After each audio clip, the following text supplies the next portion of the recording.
everybody and welcome to Worship Tutorials. My name is Fuller and today we are in a series talking about the top 5 secret weapons of pro keyboard players. In this video we're talking about the number 2 secret weapon, chord qualities. When I talk about chord qualities, we're not talking about the quality of the chords, although you could say that. All your chords should be quality.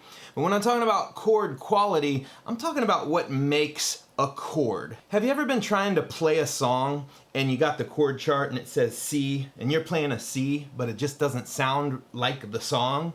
Well, chances are this has happened to you, and there's a lot of reasons. One, it could be that you're playing the wrong chord, but it could also be that the chord chart is wrong. There's a lot of bad chord charts out on the internet, so beware. But most likely what the case is you're probably playing a standard C chord, and what the song is calling for is a different chord quality. So first of all, let's talk about what a chord is. Most of you know what a chord is, but just for the sake of this video, let's make sure we're all on the same level here. A chord is basically 3 or more notes. For instance, a C chord is C, E, and G. That's a C major triad. A lot of us grow up learning these chords, triad type chords like this.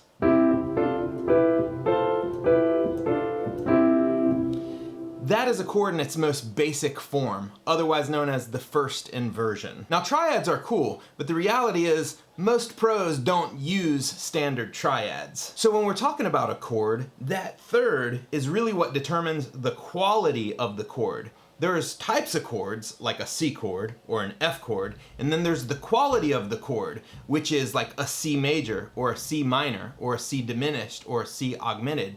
We talk about this in our Worship Manual Volume 2 on music theory.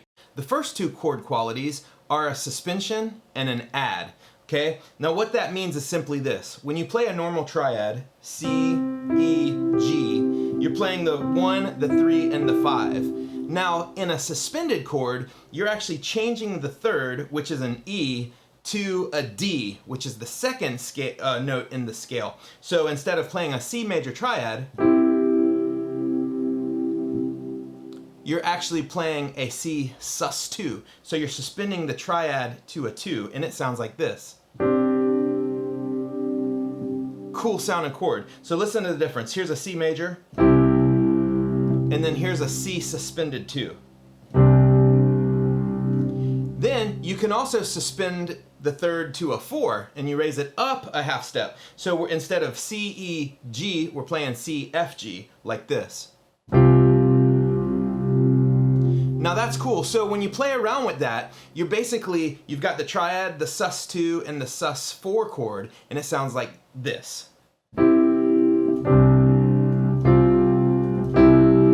And all I'm doing is changing where the third is. These are chord qualities. So instead of a C major, you have a C sus2 or a C sus4. Now let's go a little deeper. If you remove the third and you play the 2 or the 4, it's a sus because you're suspending the third and replacing it with a different note. However, you can also just simply add the 2 to the chord, and then you've got what's called an add 2 or an add 4. So, for example, I can play a C chord and I can add the 2 as well as the third and get this sound. Very pretty sound, very modern sound. So a lot of times you might see on a chord chart C, but the chord that's really on the recording is a C add 2 or a C sus2. You see this a lot in praise and worship music. Now you can also add the 9. Now what's the difference between the 9 and the 2? Well, a 2 is the next note up from the root. So in the chord C major, C, E, G, the 2 would be that next D. However, if you move that up an octave, it's called a 9th. Because it's the 2, but it's an octave higher. So you get this chord. That's an add 9 chord. So now instead of playing just a basic C chord, you can add that 9 up above and get a C add 9. Now, some people might call this a C9 chord, but just for clarity's sake, a C9 chord actually has a flat 7 in it. So you got this chord, which is a C dominant 7, and then you add the 9. So you get this sound. So if you see C9, that's the chord they're really talking about. That's a C9. But if you want to take that flat 7 out of there and just play the C with the D in it, that's technically a C add 9. So anytime you add something, it's an add chord. Anytime you substitute a third for it, it's a sus chord. So where does this all come into play? Where one place it comes into play is that, like we talked in our first video with layering, a lot of times pro keyboard players don't actually play full triads. Because if you think about triads, they actually sound a little bit toyish, almost childlike. So most pro keyboard players either get rid of the third or spread the chords out further across the keyboard to give it a better voicing. So let's talk about some practical tips for chord qualities and experimenting with chord qualities. Here's what's really cool about music.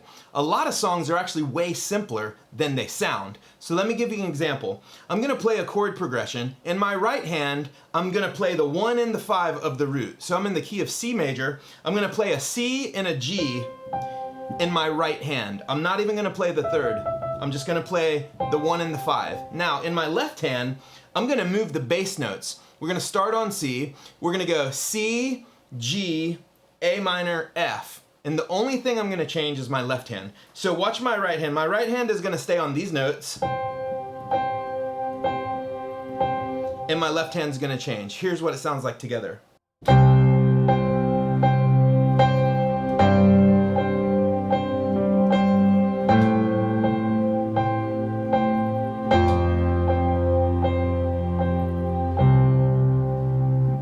Now, if you are playing, let's say that chord progression says C, G, A minor, F. If you play triads, it would sound like this.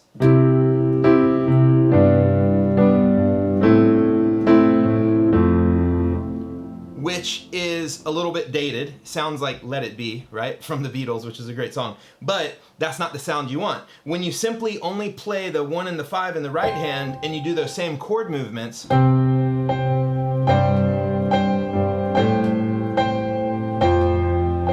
it sounds a lot more modern. So this is a trick you can add into all of your playing, where less is actually more. And let me tell you what's happening here. When you do this, what you're doing is you're actually changing the chord qualities of every chord you play.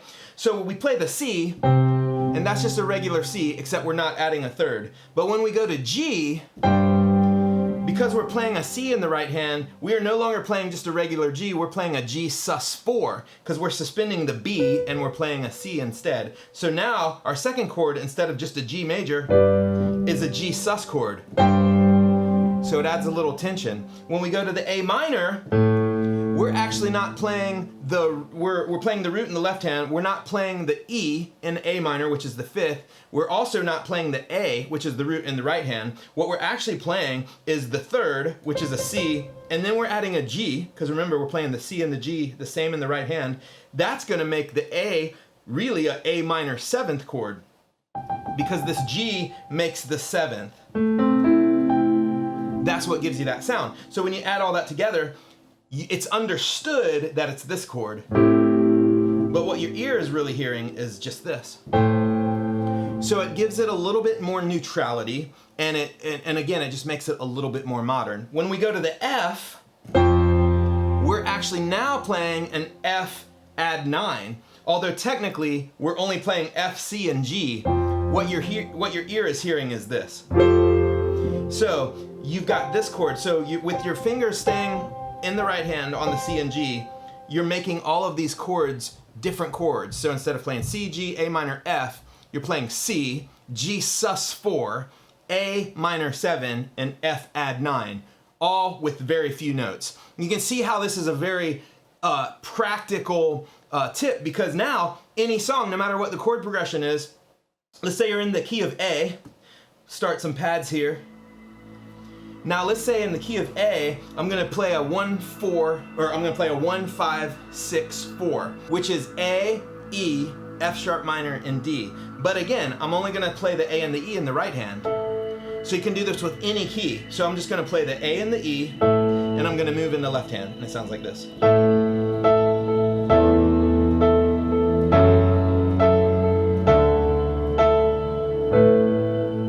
And there you go. So now you can see how this is a really great tip, and it helps you get outside of the box of just playing triads. Triads are for beginners, whereas quality chords make you sound like a professional. So just remember, as you're working on your chord qualities, just play around. Remember, less is more. Start taking out notes, take out the thirds, maybe add a fourth or a second or something like that until you find the sound you want. And a lot of times when you're trying to figure out a song, if it says C and your chord is this, but that doesn't sound right, maybe take the third out and add a two. And maybe that's the right chord. So play around with this, but remember, at the end of the day, it's just a little bit of trial and error. And as long as you're in the key signature, you can't really make too many mistakes. Hey, in today's video, I was using our Ultimate Mainstage Pads Player 4. That's available on our website. You can get that information in the links below. And we would love for you to join the conversation by commenting, letting us know what content you would like to see us cover in our next keys video. Peace.